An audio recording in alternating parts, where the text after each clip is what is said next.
Lego Worlds is an open world Lego game where you could do anything you want, but is this a game you should buy on your console?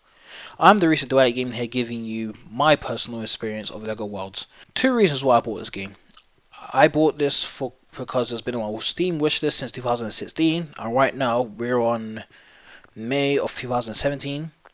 And another reason why is because my nephews wanted to play it, and I said, okay, if you're good, I'll buy it for you. And at the time, I needed my laptop a lot because I was coming towards the end of my project, and they was using my laptop timing, and I can't keep using them as an excuse for not doing work. So, bought this game, and here it is.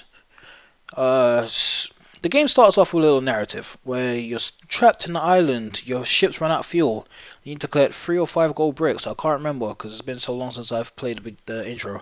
Collect 3 or 5 gold bricks, we go to a different island. It does this for the first 3 islands, and after that, you're pretty much, you know, out there. Do what you want to do. Obviously, you know, you're gonna want to collect the gold bricks because more gold bricks, better stuff you unlock, such as grappling hook, jetpack, a gun. Well, you can unlock more guns along the way, but guns, a flashlight, because that's useful when it comes to dungeons, trust me, and bigger worlds.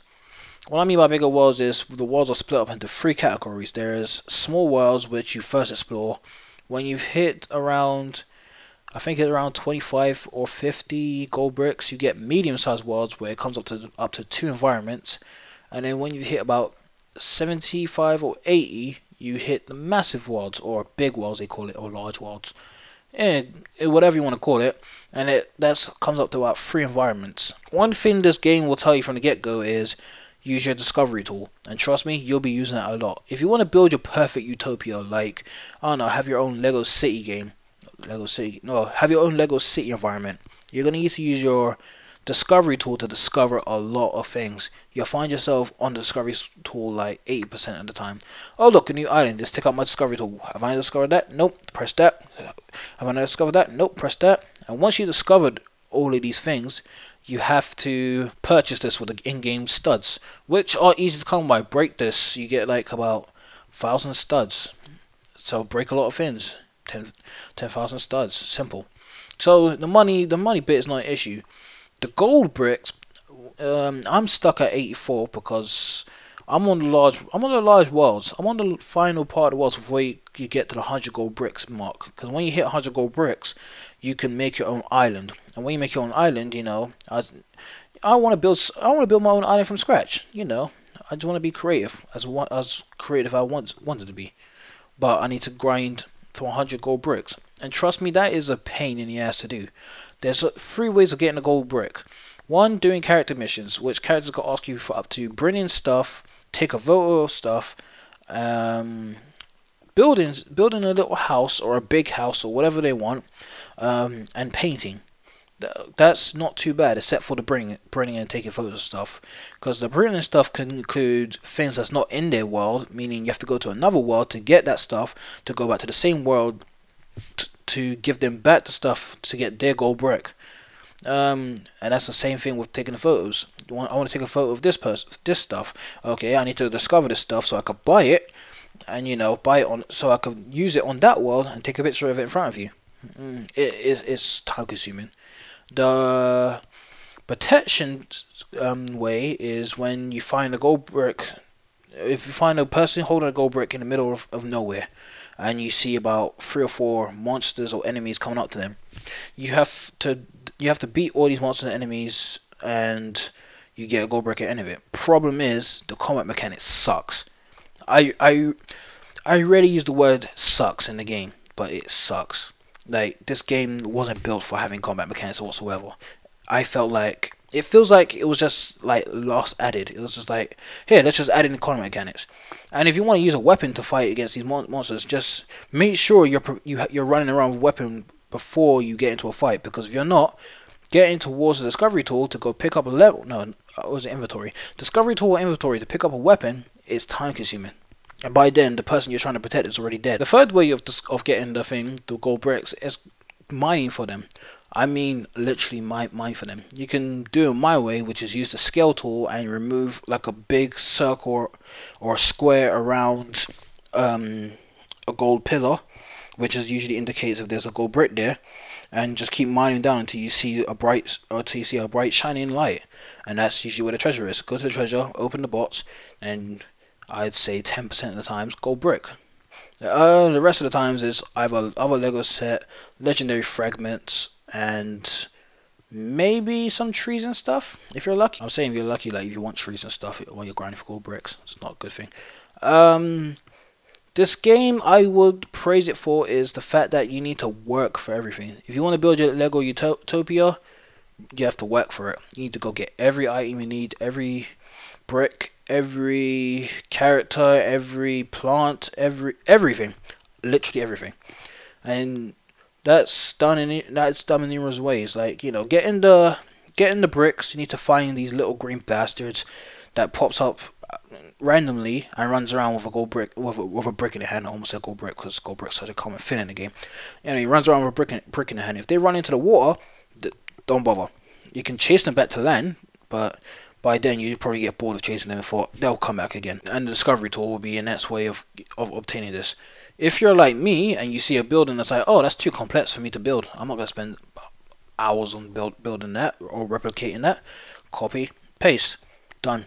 That's that. Like if I would show you what is inside my discovery tool, there's a lot of copy and paste buildings because I saw they're interesting, but I'm not gonna see myself replicating it brick from brick because that's gonna take me a lot of time, and I don't have that much time. All in all, do I say this game's a good game? I'll say for anyone under the age of 10, great game. Just do a few gold bricks, get them to at least to like medium-sized match. Give it to kids like 7 or 8. You're probably pushing it at 9. Yeah, give it to those two kids. They're gonna have fun for days. Give them a few vehicles. They're gonna have fun. And you know what the good thing about the game is, you can turn off world change. So if they kind of fuck up, like say if you made a map, say if you made your own utopia, your mini utopia with what you have, and then they come along and just destroy it. At least if you could change world change off, it doesn't affect it at all. So when you reload the game again, you're like, oh, okay, yeah, it doesn't affect me. But if you keep it on, you know, it's going to affect. That's the obvious thing. But anyway, would I recommend for a kid? Yes. For a person who wants another game to relieve them of their boredom, I would say it's a good 15-minute play, unless you have all the bricks you want and all the bricks and all the sets you want to create your own utopia. It's a good game. But other than that, you'll be spending most of your time grinding. And I play JRPGs. I know what grinding's like. But this grinding is not really like, you know, hearing the combat theme. Like, I notice how I haven't talked about the music, because for the music, what I do is, because I spend most of my time looking for gold bricks, I just thought, alright, let me go find an album, or not even find an album, let me go listen to an album that I personally want to listen to but never had time for. Well, this is a perfect time. And usually I usually give games music a chance before I decide to do what I just said. I like listen to an album while I was playing the game. All in all, it's a good game. Besides those obvious flaws, there's also a frame rate drops. Prepare for a lot of those. It's very noticeable, by the way. Would I say buy this game at the price I got it at? Yeah. I haven't tried online because, you know, I'm too busy getting those 100 gold bricks. But I may try online after this review. Yeah, that's it. I will give this game a decent 6 out of 10. Like, the combat mechanics could use more work. Maybe gold bricks could be implemented a bit better rather than, oh yeah, you can do whatever you want, but you're gonna need to get the gold bricks to get to a larger map for you to get to, and you know, to truly understand what the game is. And for you to create your own map, 100 gold bricks, I'd say maybe if they just kind of, I don't know, tone that down a bit, because getting 100 is quite quite of a grind, and I'm at 84. Anyway, I'm gonna end this review because it's gone about 10 minutes. I'm the Duality Gaming here, giving you Lego World review. What do you think about the game? Tell me what you think in the comment section down below. And if you want to tell me in the comment section down below, I don't know, maybe tell us on Instagram. Instagram links down there on the description. So it's the Twitter and Facebook. And and again, for the third time, I'm the Duality Gaming here, and as I always say, stay safe.